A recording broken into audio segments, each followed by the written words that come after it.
Bien, vamos a continuar. Habíamos visto que les decía que se pueden localizar a nivel de la piel, también puede estar en los ojos, ¿verdad? Y que el proceso inflamatorio va a ser mayor cuando la larva muere. Aquí tenemos algunas localizaciones. Miren, aquí está a nivel del ojo. Estamos frente a una oftalmocisticercosis. Acá les decía que podía localizarse en la lengua, y es así. Miren, aquí está localizado la forma quística del metacéstodo.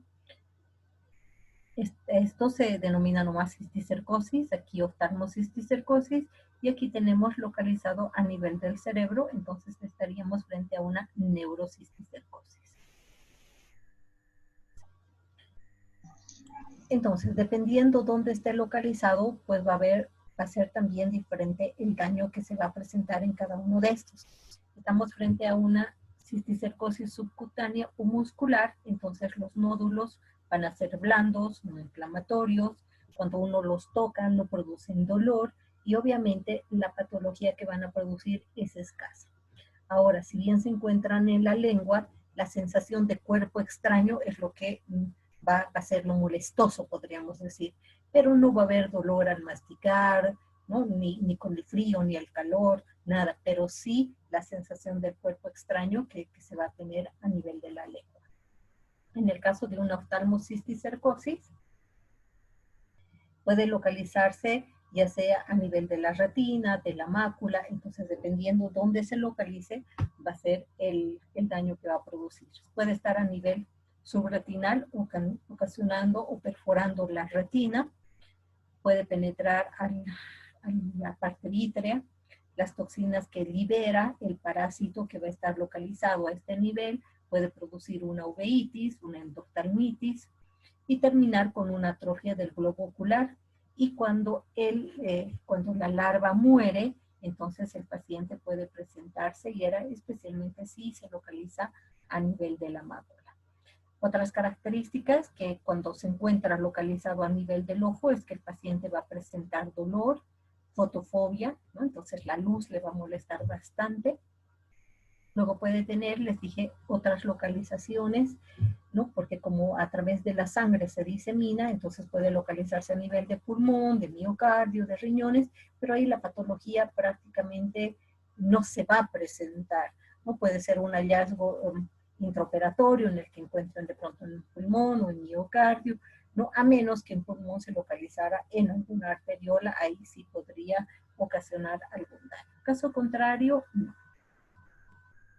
Acá tenemos, miren, así se va a localizar en el ojo, entonces la sensación de cuerpo extraño es bastante grande, ¿no? Miren, ¿no? La lesión, ¿no? Entonces acá, pues el oftalmólogo que es el que tiene que proceder con la eliminación del parásito, dando el tratamiento y algunas veces también utilizando alguna cirugía. Acá tenemos localizado también, miren, aquí hay otro. Ya no está en la lengua, en este caso estamos observando localizado a nivel de la mucosa, de la boca, miren, ¿no? Entonces, y grande, ¿verdad? Es grande. Entonces, la clasificación, vamos a ver, les dije que lo más importante o la más peligrosa viene siendo la neurocisticercosis por la localización a nivel del cerebro y todo lo que puede ocasionar en el paciente. Entonces, la clasificación de la neurocisticercosis, vamos a ver de acuerdo a la morfología y a su localización. Entonces, en la morfología tenemos dos formas que son las más comunes, ¿verdad? La forma quística, que es la ovaladita, y la forma racemosa, que es como un ramo o como un racimo de uva.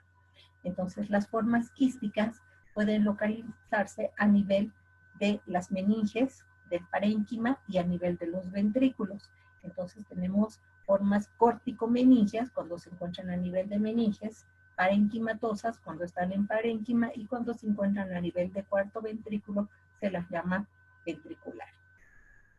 Entonces, eso quiere decir que en estas tres, las formas quísticas pueden tener estas tres, córtico-meningias, parenquimatosas y ventriculares.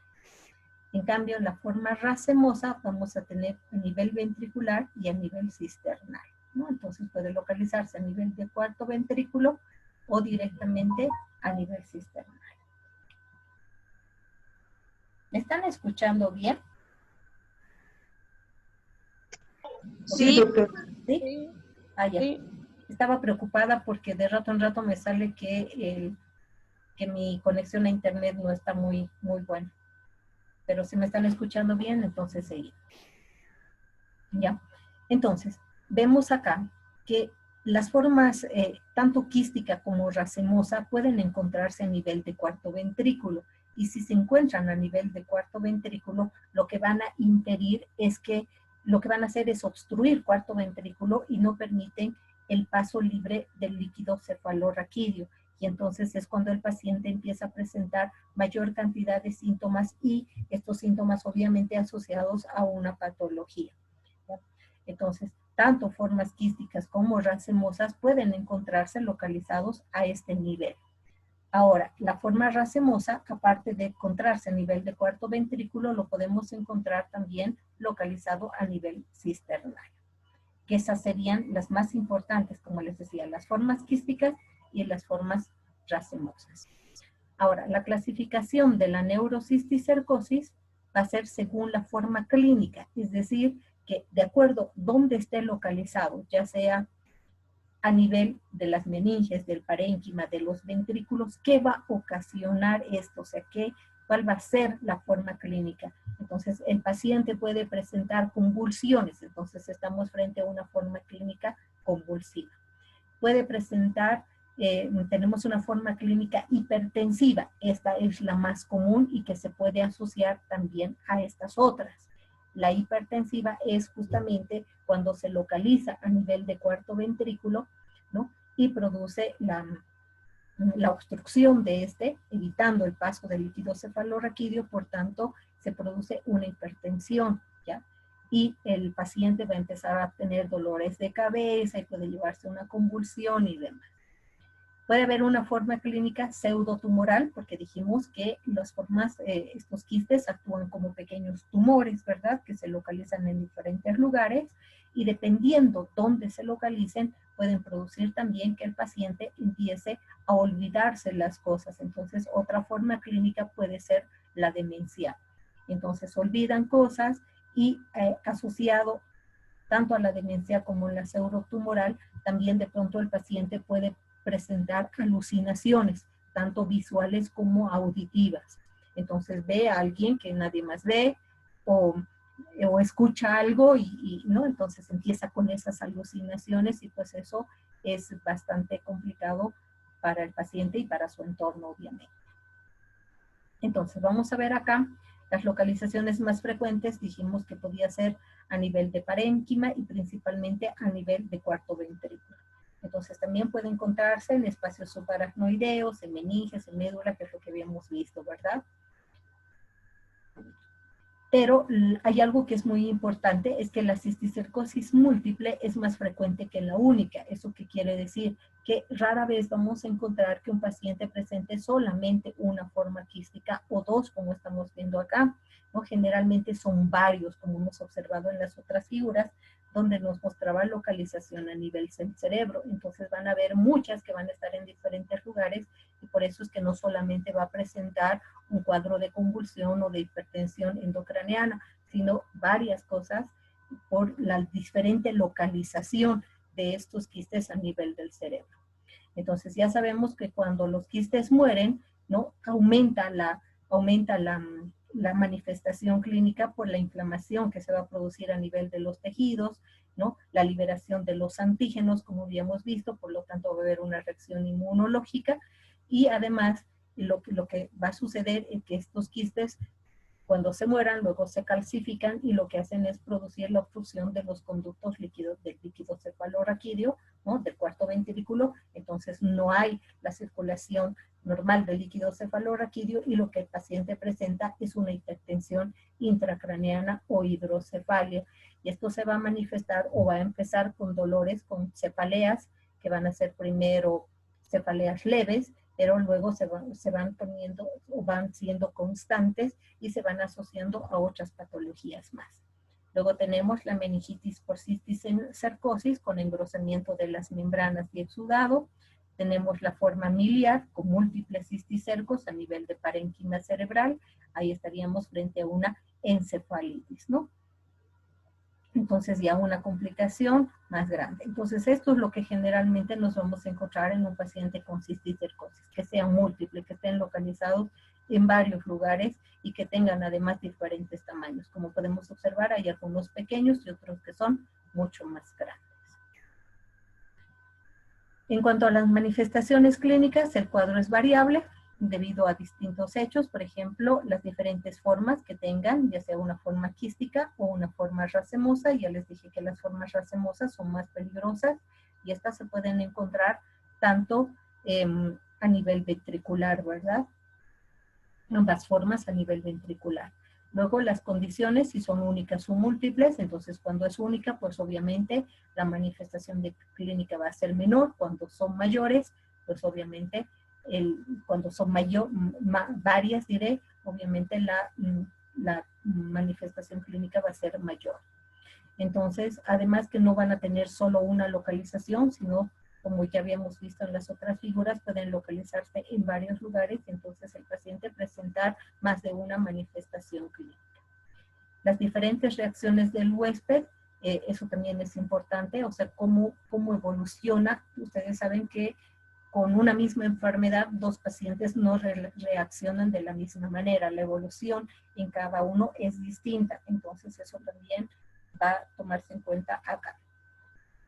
Luego la intensidad del proceso inflamatorio, ¿no? El proceso inflamatorio, no se olviden que va a ser mayor cuando el parásito esté muerto y esté liberando una serie de antígenos. Puede haber mayor o menor compromiso del parénquima cerebral, de las meninges, de vasos sanguíneos, de nervios craneanos, y todo eso obviamente influye en la presentación o en la intensidad de las manifestaciones clínicas que va a presentar cada paciente. Un paciente con hipertensión intracraneana puede presentar también crisis convulsivas, deterioro mental, ¿no? Y en ese caso todo esto nos hace pensar directamente en una neurocisticercosis, ¿no? Entonces son ciertas pautas que cuando el médico está realizando la anamnesis del paciente, entonces ahí va dándose cuenta que hay varias cosas que le llevan a pensar en que se trata directamente de una neurocisticercosis. Además, que la enfermedad es cíclica, existen periodos de agravación y periodos de remisión, ¿no? De modo que el cuadro clínico va a depender del momento evolutivo en el que se aborde el paciente. Puede ser que el paciente esté en un periodo de agravación, entonces está presentando la hipertensión, está presentando crisis convulsivas, deterioro mental, todo, pero luego como que parece que mejorara, ¿no? Entonces ahí por eso es que que decimos que es una enfermedad cíclica, ¿no? Con periodos en los que todas las manifestaciones clínicas van a ser muy frecuentes y nos preocupa más, ¿no? Al entorno le preocupa más al entorno del paciente, le preocupa porque está presentando todo, ¿no? De pronto crisis convulsivas, que se olvida cosas, que tiene alucinaciones, y luego parece como que estuviera mejorando porque otra vez empieza a estar tranquila. Entonces, los episodios de agravación se deben generalmente a la muerte y a la desintegración de los parásitos, ¿no? Y por esto, obviamente, se produce la intensificación de las reacciones inflamatorias, ¿no?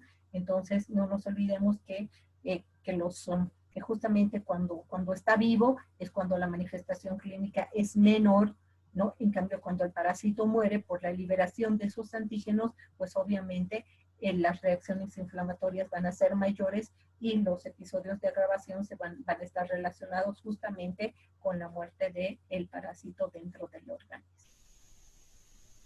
Síntomas asociados que vamos a observar, pues van a ser vértigos, alteraciones en la marcha, pues el paciente va a sentir mareos, muchas veces va a perder el equilibrio, ¿verdad? Entonces eso es muy importante. Luego, por la hipertensión endocraniana, ya les había dicho que el paciente presenta cefaleas de distinta intensidad, al principio controlables, después cada vez más fuertes. Luego existen muchas veces vómitos explosivos con compromiso de la conciencia por cambios de posición de la cabeza. A eso se conoce como el síndrome de Bruns. Entonces, ¿qué sucede? El paciente puede haber estado... puede estar de pie y de pronto se agacha para recoger algo que está en el suelo, entonces hay un cambio de la posición de la cabeza. Entonces en el momento estaba bien, estaba tranquilo, pero en el momento que se agacha para levantar algo que se le cayó y hay un cambio del movimiento, de la posición de la cabeza, entonces el paciente reacciona, empiezan a haber dolores de cabeza fuertes y empieza a vomitar. Entonces eso se conoce como síndrome de Bruns, y es ocasionado porque el parásito está localizado a nivel del cuarto ventrículo, ¿no? Entonces, muy importante que en estos casos de inmediatamente llevar al paciente para que se haga especialmente ¿cómo se llama? Un control, hacer ¿cómo se llama? Se me ha ido ahorita. En un momentito les digo. Alteraciones también de la agudeza visual y del campo visual. Una tomografía. Es muy importante al paciente hacerle una tomografía para determinar la presencia de parásitos. En este caso, la tomografía, al ser computarizada, o la resonancia nuclear magnética, van a ser exámenes de diagnóstico, no van a ser exámenes complementarios. ¿Por qué? Porque tanto la tomografía, especialmente la tomografía, ¿ya? Lo que nos va a decir es dónde están localizados las formas larvales, los metastétodos, de qué tamaño son, si están vivos, si están muertos. Entonces, muy importante realizar una tomografía a estos pacientes que empiezan con estos problemas, ¿no? O que tienen ya estos problemas que cada vez se van acentuando por la muerte del parásito dentro de su organismo.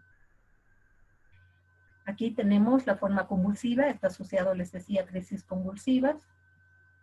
Va a haber destrucción, irritación del tejido, se presentan como ataques de tipo de gran mal, focales, sensitivos, van a haber epilepsias, que es de aparición tardía, ocurre con frecuencia con las formas quísticas que se localizan a nivel de las meninges. La forma hipertensiva, les decía que es la más común, está asociado a la ubicación del parásito a nivel de cuarto ventrículo, ya sea bajo las formas quísticas o racemosas. Y les decía que cuando hay la obstrucción del líquido cefalorraquídeo, lo que se produce es el síndrome de Bruns, y el paciente, cuando tiene los cambios de posición de la cabeza, ¿no? De pronto se presenta en los vómitos, esos dolores de cabeza pero terribles, los vómitos explosivos, ¿verdad? Y que esto incluso puede llevar a la pérdida del conocimiento y a la muerte súbita. Entonces, esta es la segunda enfermedad que puede provocar una muerte súbita.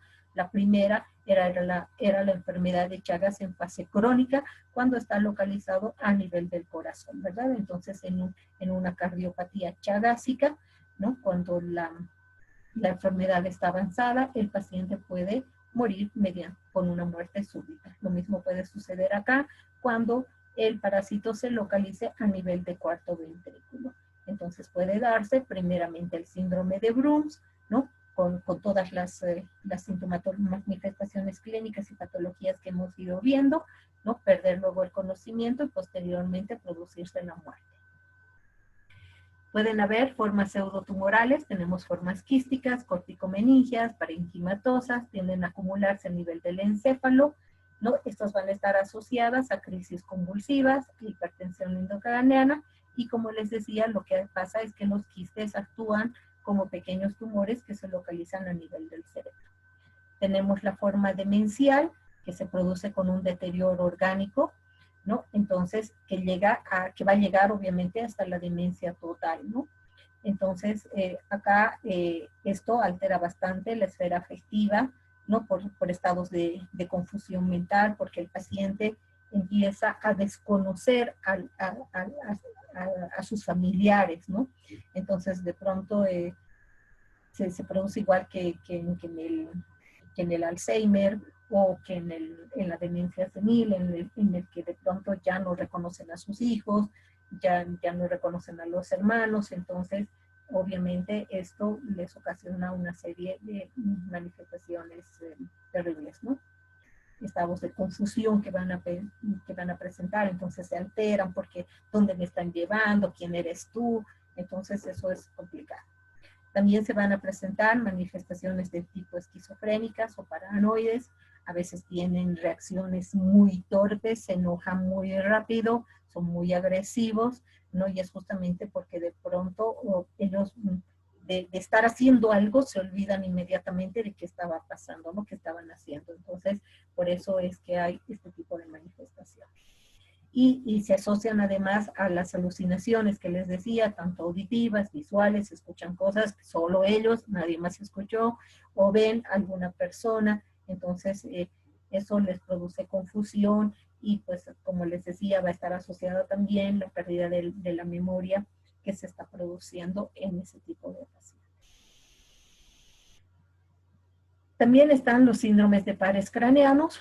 Los más afectados van a ser el óptico, los oculomotores, los auditivos, ¿no?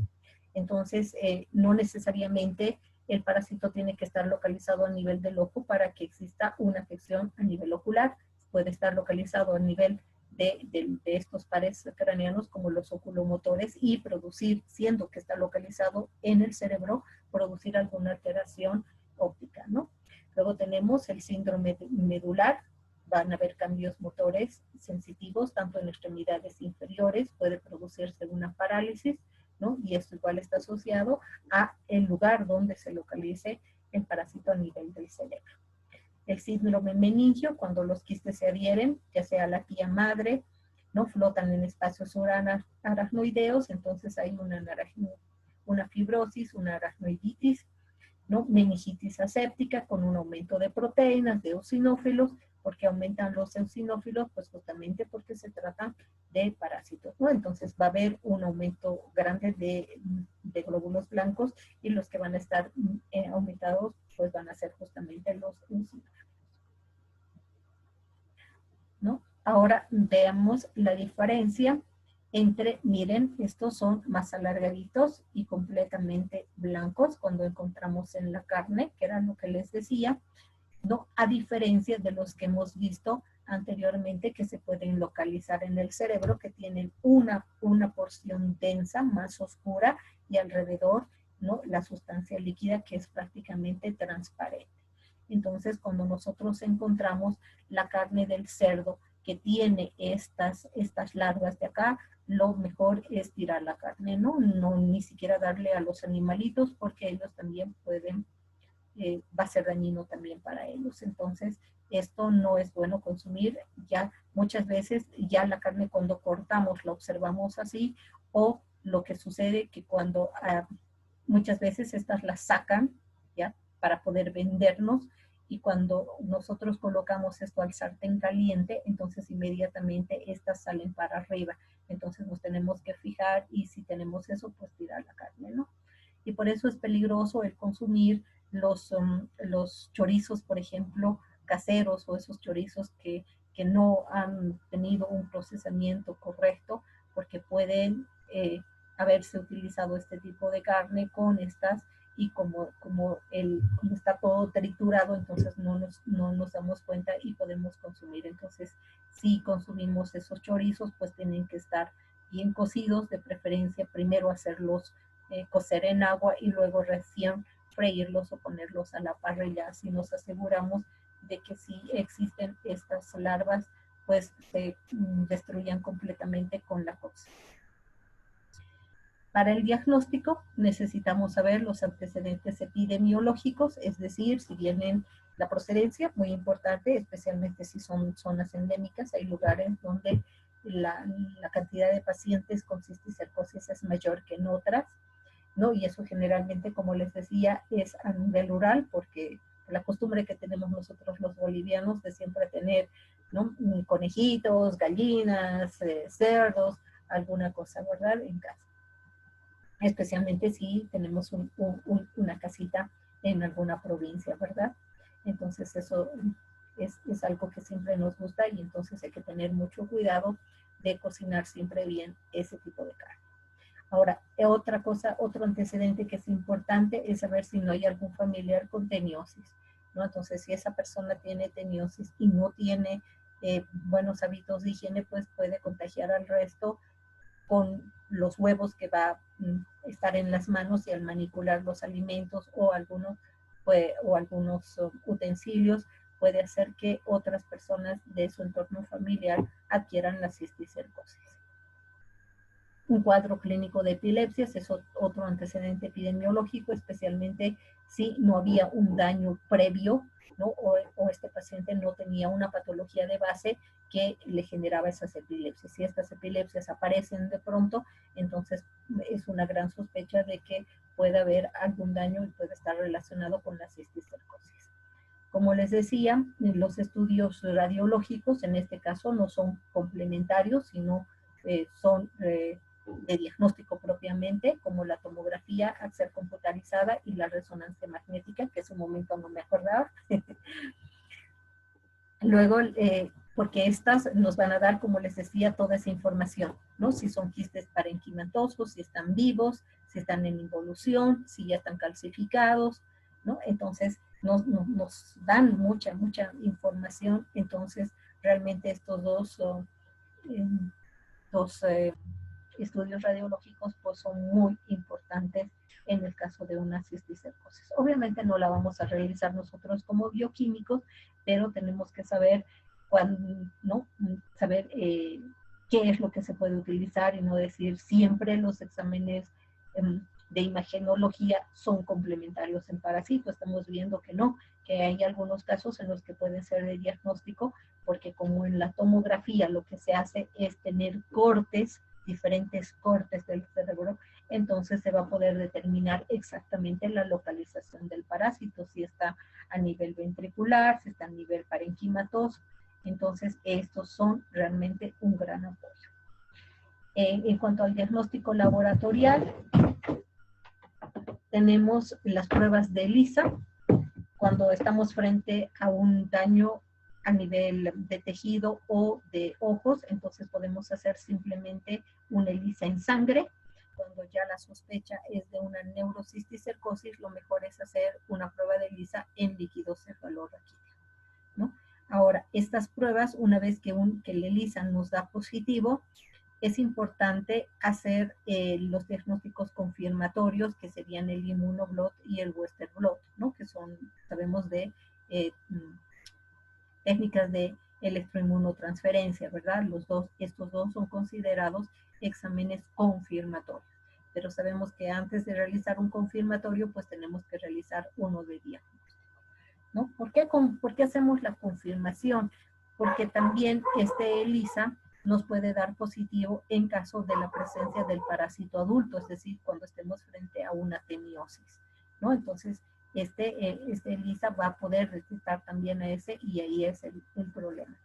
Pero muchas veces lo que el médico nos pide es un ELISA en líquido cefalorraquídeo, pero él además ha realizado una tomografía. Entonces ya no necesita una confirmación con Western blot o inmunoblot, ¿no? Entonces generalmente lo que nos va a pedir es directamente un ELISA en líquido cefalorraquídeo y según este resultado, lo siguiente que va a hacer es solicitar una tomografía si no la ha realizado o no la ha solicitado antes o en el mismo momento en que ha solicitado el ELISA.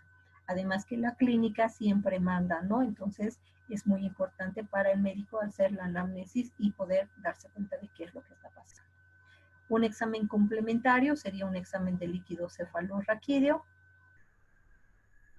¿no? Entonces, en ese examen de líquido cefalorraquídeo que vamos a ver un aumento de proteínas, una disminución de la glucosa, pleocitosis, es decir, un aumento de los glóbulos blancos, ¿no?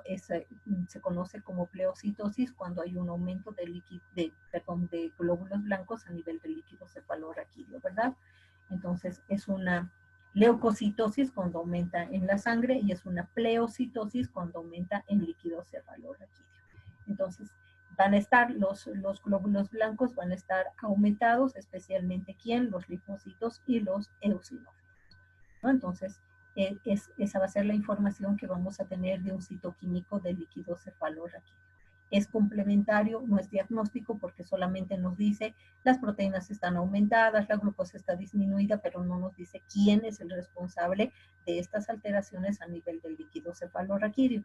En cambio, un ELISA sí nos va a decir, ¿verdad? Un ELISA en líquido cefalorraquídeo para cisticercosis, pues nos será positivo en caso de que se encuentren los anticuerpos contra la teniasol.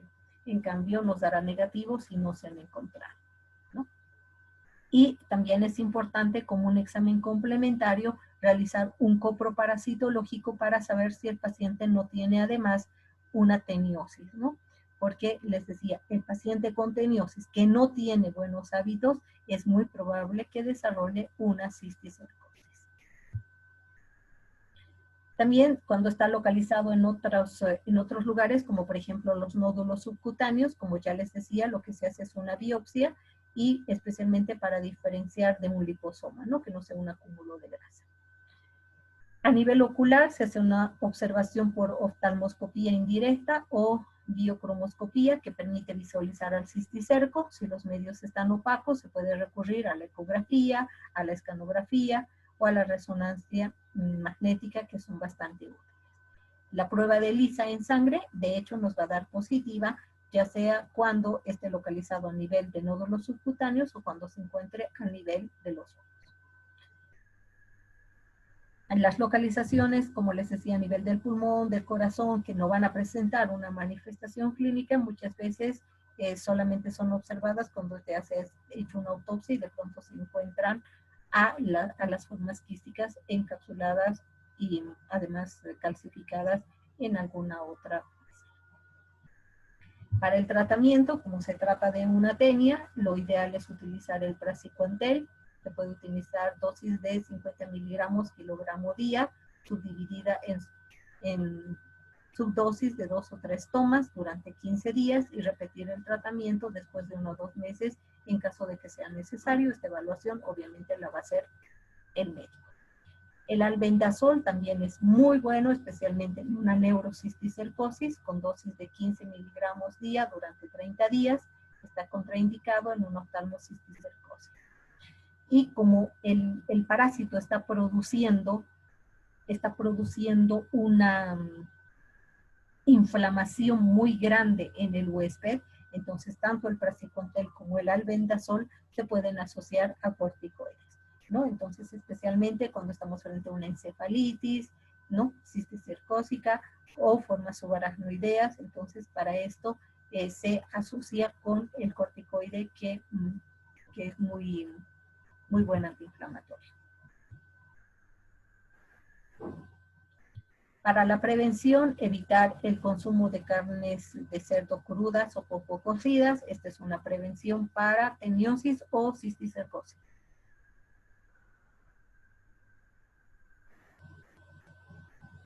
Jóvenes, evitar el consumo de la carne cruda o mal cocida. Prevención para cisticercosis o para teniosis. Cisticercosis. Cisticercosis. No. Consumo de carne cruda o mal cocida. Es prevención para Teniosis. aseo de las manos. Para cisticercosis. Cisticercosis, los huevos. Ya. Correcta eliminación de excretas humanas. Cisticercosis. Evitar fecalismo. Cisticercosis. Crianza higiénica del cerdo. Teniosis. Educación sanitaria. Para todas las parásitos, ¿verdad? Para todas las parasitosis es importante la educación sanitaria. No solamente decirle, tienes que lavarte las manos, tienes que comer carne cruda, porque lo primero que nos van a preguntar es ¿por qué? Entonces, cuando nosotros empecemos a explicar por qué es importante el consumo de carne cocida, por qué es importante que se laven las manos, por qué es importante no eliminar las excretas, estamos dando educación sanitaria. Bien, con eso hemos terminado. Este es un tema realmente muy bonito, muy interesante. Espero que lo hayan comprendido, que les haya gustado. Estoy atenta a sus preguntas.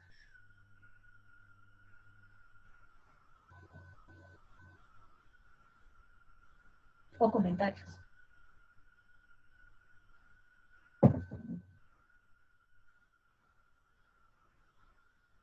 A ver, Ermilda, ¿comprendió el tema?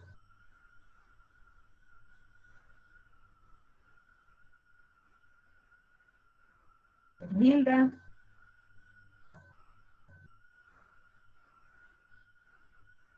Jessica.